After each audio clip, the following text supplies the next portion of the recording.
Welcome to another episode of Ship of War, my review of Thor: The Dark World. Ship of War. When ship happens, I'm there.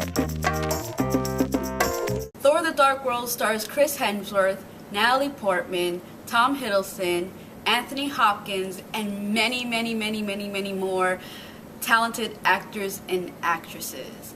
Now, the premise of this movie is pretty much this takes place, I guess, several months after the Avengers. Thor is in his home world, and then stuff happens and he has to save the 9 realms. A lot of crazy stuff happens with dark elves coming and doing crazy things, and a rock thing that's red that is important. So, with that said, I have to say, if I can describe it as anything, it was a lot of fun. I had a lot of fun watching this film. I think this is so much better than the first one, and better than several other Marvel movies that have been released in the recent years, aside from the Avengers.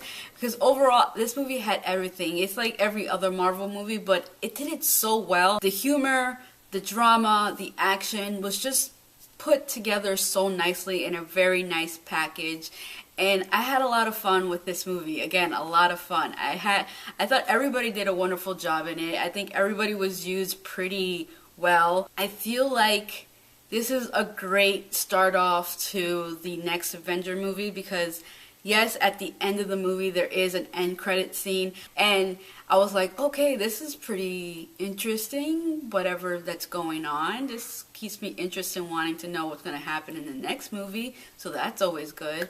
Now, as for the romance in the movie, it was very interesting how they did the romance in this movie. Obviously, Thor is hung up on Jane. He's like infatuated with her. He loves her. She's infatuated with him. She loves him.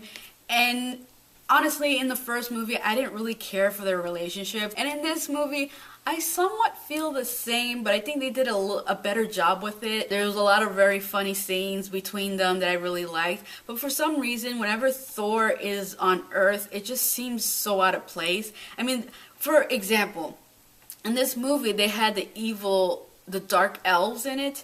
And there was a scene in the movie where they're on Earth, and then it just seemed really awkward when these guys were running around, because it actually felt like something from the Power Rangers, like the clay people.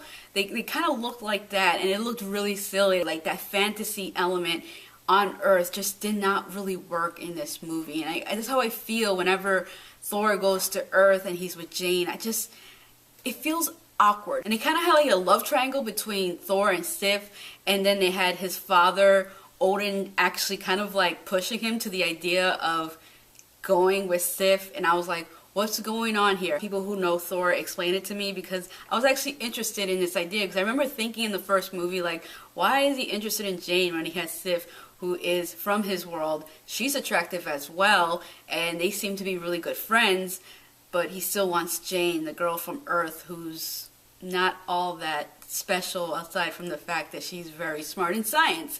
But whatever, you know? So I'm not exactly sure what that whole love triangle thing is, if there is a love triangle, if there's going to be a love triangle or anything like that, but they were hinting at it throughout this whole movie, and I wasn't against it. I wasn't against the idea of Thor and Sif being together, because it seems to make more sense. Overall, I really enjoyed this movie. I recommend this movie to anybody who's a fan of Marvel, you're a fan of superhero movies.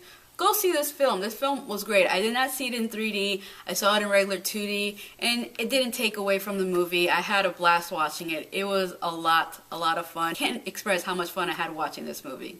So that is all for this episode of Ship of War.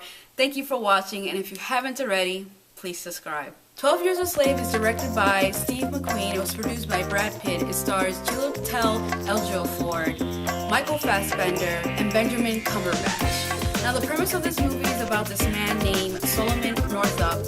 He's a free black man who lives in upstate New York. He is a musician. He ends up getting tricked by 2 white men into thinking that he was going to do a music tour.